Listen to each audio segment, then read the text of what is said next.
السلام علیکم ناظرین، ظہیر الدین بابر آپ کی خدمت میں حاضر ہے۔ ناظرین، جو وفاقی وزیر دفاع ہیں خواجہ آصف، انہوں نے ابھی انٹرویو میں کہا ہے کہ پاکستان ہائی الرٹ پر ہے، بھارت کی جانب سے کسی بھی وقت حملے کا خطرہ ہے، اور اگر ایٹمی صلاحیت کا استعمال پاکستان کو کرنا پڑا تو جب تک قومی سلامتی کا مسئلہ نہیں ہوگا اس وقت تک نہیں کرے گا۔ اس پر گفتگو کی جائے گی اور یہ غور کیا جائے گا کہ کیا واقعتاً بھارت پاکستان پر حملہ کر سکتا ہے، اور اگر شواہد ہیں تو کس طرح کے شواہد ہیں۔ چینل کو سبسکرائب کیجیے گا، بیل آئیکن کو پریس کیجیے گا، اپنے دوست احباب سے اس جو چینل ہے اس کو شیئر کیجیے گا۔ ناظرین، یقینی طور پہ یہ بات، اب اس میں کوئی شک و شبے کی بات نہیں کہ جس طرح سے پہلگام حملے کے بعد بھارت نے کی قیادت نے، نریندر مودی نے اور دیگر جو ان کے حکومت کے اہم لوگ ہیں، جو انہوں نے دعوے کیے تھے، اب وہ اس دعووں سے پیچھے ہٹ نہیں سکتے۔ اگر آپ سیاسی طور پر دیکھیں تو سیاست میں ایسا ہی ہوتا ہے، جو سیاسی پولیٹیکل لیڈرشپ ہوتی ہے اس نے عوام کو فیس کرنا ہوتا ہے۔ لہٰذا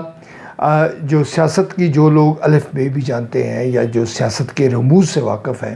اگر آپ ان سے بات کریں گے تو وہ یقیناً یہ کہیں گے کہ جب کوئی سیاسی قوت، سیاسی جماعت، اور پاکستان اور انڈیا کے پس منظر میں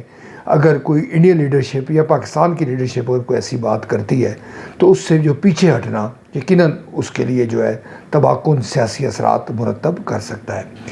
اب سوال یہ ہے کہ بھارت کس قسم کی کارروائی کرے گا۔ اصل میں جو ملین ڈالر کوشچن ہے وہ بھی یہی ہے، کیا پاکستان کا رد عمل کس طرح کا ہوگا۔ یعنی بھارت یہ بھی سوچ رہا ہے کہ اگر وہ کارروائی کرے گا تو اگر پاکستان نے اس کا رد عمل دیا تو کیا پھر وہ دوبارہ کارروائی کرے گا، اور یہ عمل اور رد عمل کا کھیل شروع ہوگا۔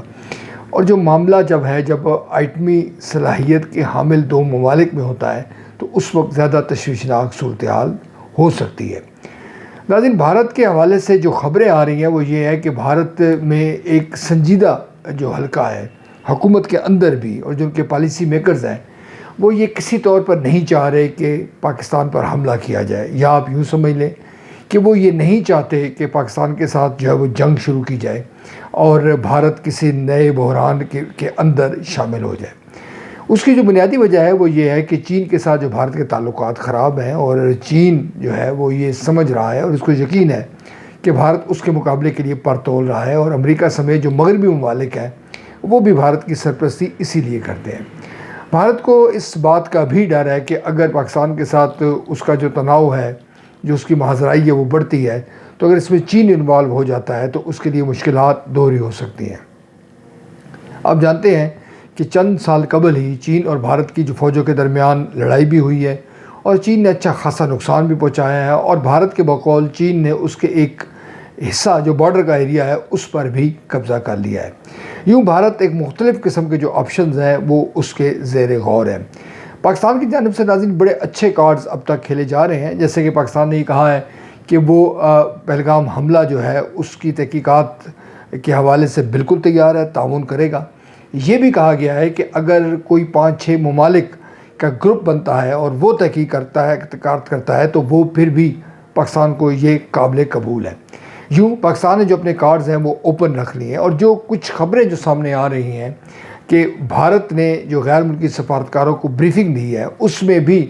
بعض سفارتکاروں نے میڈیا سے اپنا نام شرط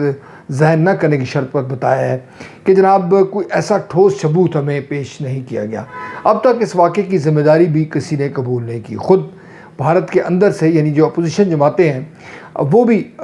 تابڑتوڑ حملے کر رہی ہیں مودی پر کہ جناب کس طرح سے ہو گیا کہ 200 کلومیٹر دور سے بارڈر سے دہشت گرد آتے ہیں اور وہ کارروائی کرتے ہیں اور وہ روپوش ہو جاتے ہیں۔ یعنی کہ پاکستان پر الزام تراشی کے حوالے سے جو نریندر مودی کی جو چال تھی یا نریندر مودی کا جو بیانیہ تھا وہ پٹ چکا ہے۔ مگر جو خواجہ آصف صاحب نے جو بات کی ہے ناظرین، اس کی بھی اہمیت ہے۔ جیسے میں نے ذکر کیا کہ کچھ بھی ہو، نریندر مودی کہیں نہ کہیں کسی نہ کسی شکل میں ضرور کارروائی کرے گا۔ جیسے میں نے آپ کو پہلے ذکر کیا کہ جو پولیٹیکل اس کی قیمت ہے، سیاسی قیمت حملہ نہ کرنے کی، وہ بڑی بھاری ہو سکتی ہے۔ آپ جانتے ہیں کہ پہلے بھی بھارت کی جانب سے حملہ کیا گیا، ایک طیارہ ہم نے ان کا مار گرایا، پھر پائلٹ جو ہے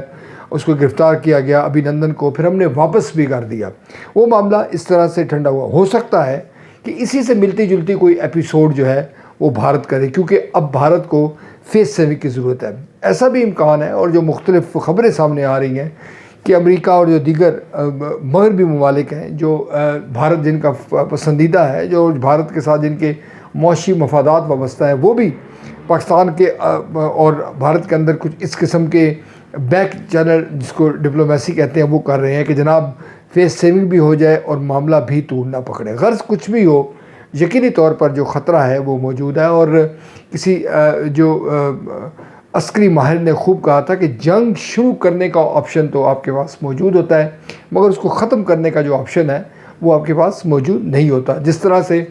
حماس نے جو ہے وہ 7 اکتوبر 2023 کو حملہ کیا اسرائیل پر، یقینی طور پہ ایک مس کیلکولیشن تھی، اور اس کے ذمہ جب اسرائیل نے اب بمباری کی ہے، 2 سال کو بیش 1.5 سال ہونے والے ہیں، اس کی ایک بھاری قیمت غزہ کے لوگ جو ہے وہ اٹھا رہے ہیں۔ یقیناً آپ یہ کہہ سکتے ہیں کہ حماس کا اور اسرائیل کا یا امریکہ اسرائیل اور حماس کا کوئی مقابلہ نہیں ہے، لیکن یہاں پر بھی صورتحال ایسے ہی ہے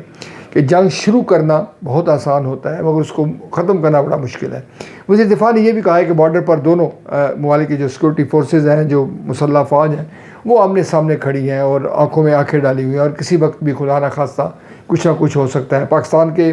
کروڑوں جو عوام ہیں وہ یقیناً یہ چاہتے ہیں کہ جنگ نہ ہو، اسی طرح بھارت کے بھی جو امن پسند لوگ ہیں وہ جنگ نہیں چاہتے۔ جیسے میں نے ذکر کیا کہ دونوں ممالک کے اندر جو مسائل ہیں اس کا انبار ہے، یقیناً پاکستان کے مسائل زیادہ ہوں گے، بھارت کے کم ہوں گے، مگر بھارت کے جو اہداف ہیں عالمی سطح پر، جس طرح کہ وہ قومی جو سلامتی کا جو کونسل ہے اقوام متحدہ کی، اس کا رکن بننا چاہتا ہے، وہ اپنی تجارت کو بڑھانا چاہتا ہے، وہ معاشی طور پر مضبوط ہونا چاہتا ہے۔ غرض بھارت کا ایک بہت بڑا ایجنڈا ہے پاکستان کے برعکس، اگر وہ جنگ شروع کرتا ہے تو یقیناً پھر اس کو اس کی قیمت بھی دینی پڑے گی۔ آنے والے چند روز یعنی 2 یا 3 روز یقیناً اہم ہیں، اور اس میں طول بھی ہو سکتا ہے۔ آپ کو یاد ہوگا کہ جب ایران پر اسرائیل نے کہا تھا کہ وہ حملہ کرے گا تو اس میں بھی کئی دن لگ گئے تھے، مگر یہ معاملہ یقیناً پاکستان کے لیے ایک اہم ہے، اور پاکستان کے جواب کے حوالے سے بھی اہم ہے، اور جو جواب پاکستان دے گا اور پھر جو بھارت کا جو رد عمل ہے، یہ دونوں چیزیں بڑی میٹر کرتی ہیں۔ غیر یقینی ناظرین صورتحال ہے، اس کے حوالے سے جو ہے یہ اس میں دعا بھی کرنی چاہیے، بہتری کی امید کرنی چاہیے کہ جس کو کہتے ہیں کہ سینس جو ہے وہ پریویل کرے، اور بہت بڑی تعداد میں یا خون خرابہ یا کہنے کا مقصد یہ جنگ ہو ہی نہ، تو وہ دونوں ملکوں کے عوام کے لیے، اس جنوبی ایشیا کے لیے بہت بہتر بات ہے۔